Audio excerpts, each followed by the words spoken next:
Aiyima T9 review. Yes, stereo azimuth. Aiyima. I think that's how you pronounce it. So a lot of people have this, amp, have talked about this amp, have said great things about this amp.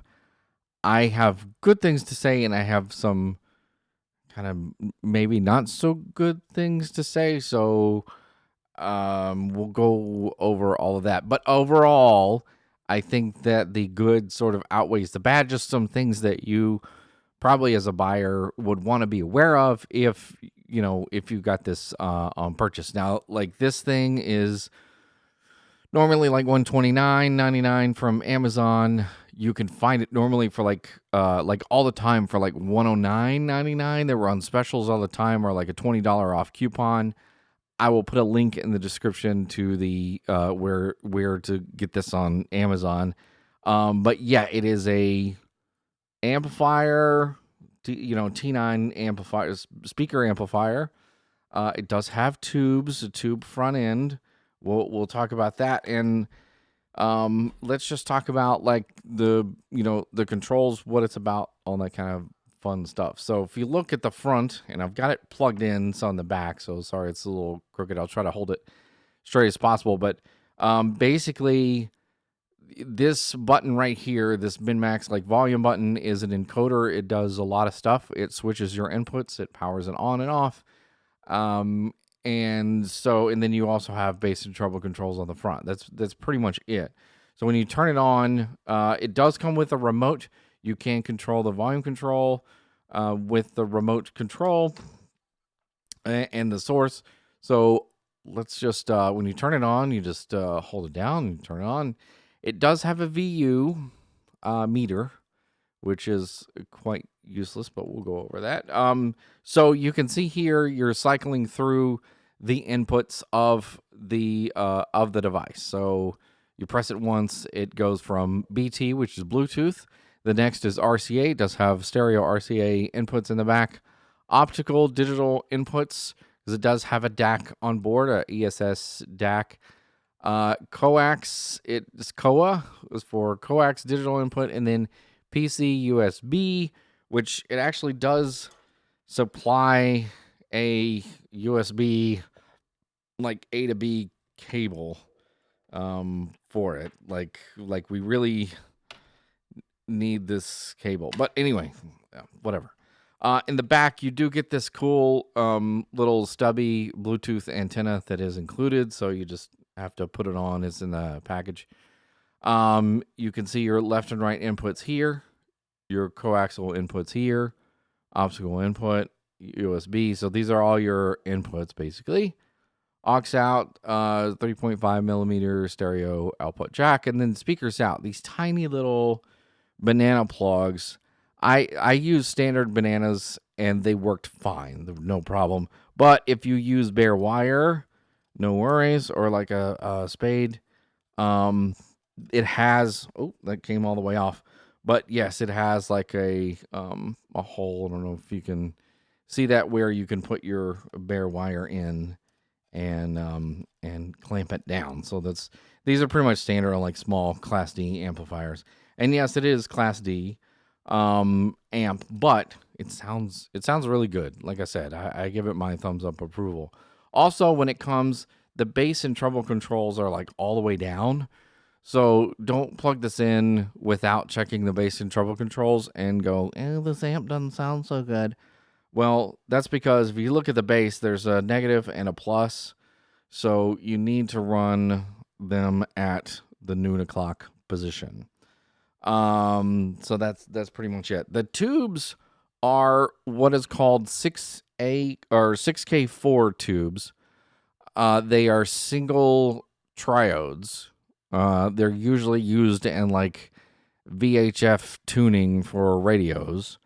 Very good high frequency response, very good like vibration response, and which is why they're used in audio here. And but you can also get 6J1, GE5654, 6J3, 6J4, 6J5, 6AK5, which is a very popular tube, EF95, and 6ZNP, or 6ZN1P. So all of those tubes will work, although I will tell you the stock tubes are probably all you're really going to need. I've read reports of different people running different tubes with some like them, some don't. But I don't think that there is anything wrong with the stock tubes. So of course, with everything, your mileage may vary. So do whatever that you wish. Now let's get to like, well, what is the bad stuff? Well, it's advertised as a 200 watt amp, 200 watt by 2. And if you look at the actual like notation in the manual or on Amazon, it says at 4 ohms. Now, that also could mean peak, and we don't know at what distortion level. So the wattage is like a very sort of like kind of crazy thing to just have that amount. Now, somebody on YouTube like pushed Aiyima and said, "Really, guys, really, come on. What kind of real wattage are we talking about?" And he got them to admit that it's really, if you look at power of other amplifiers, it is comparable to, or basically puts out about 25 watts per channel at 8 ohms. So if you hook up an 8 ohm speaker, which most of us have, you're going to get about 25 watts.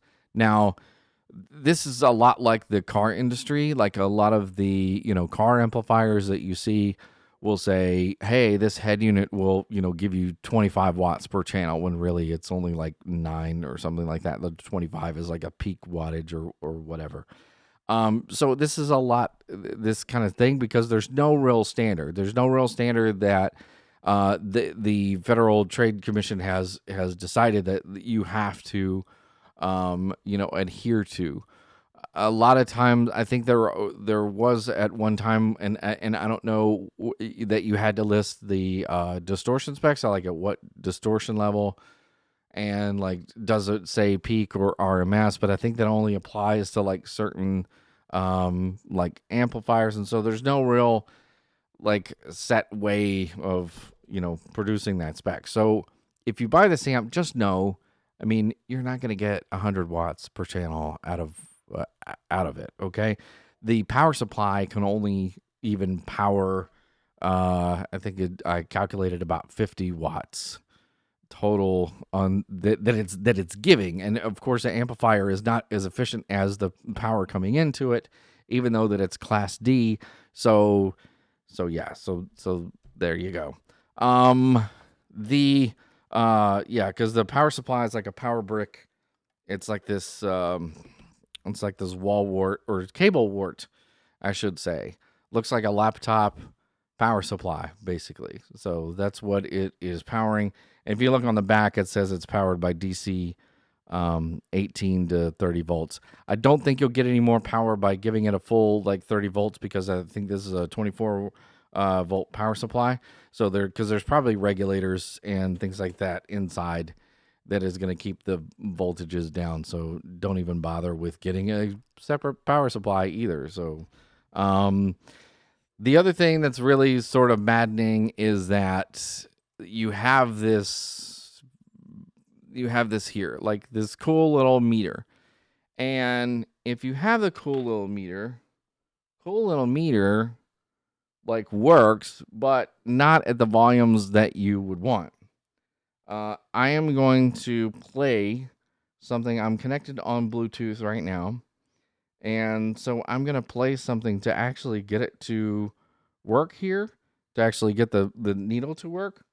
But it's only going to work if I have like the volume all the way up. Okay? So there it is. It's playing. It works. But if I turn the volume down, like so does the needle. And really, you don't need a lot of like power to power speakers. And that's about the only thing that you'll see. You'll see it like barely kind of tapping the meter. like if anything, which is just like it's just absolutely crazy and maddening that we can't get a usable meter. Now, I haven't really tried this, and I'm gonna try it right now to see if like turning this little thing increases or decreases. So I'm gonna turn this little screw.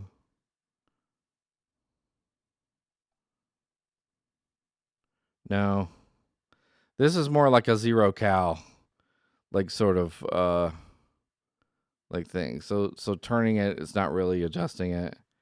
It's probably more like a zero, like when it's all zeroed. So that's not really increasing it or decreasing it. So, and zero cal means that like when it's up to zero, like where it's actually at. So you're just like messing with the sort of the bias of it. You're not really adjusting the level of it, which is, I mean, like I said, sort of maddening because I would rather have it just like full out. Just give me the, level no matter what my speaker level is so I can see that, meter jump. Because a lot of times, like, regular volumes, especially if you have a desktop amp, you're not going to really turn it up to see that much. So anyway, that's just kind of a thing like, oh, it's a cool feature.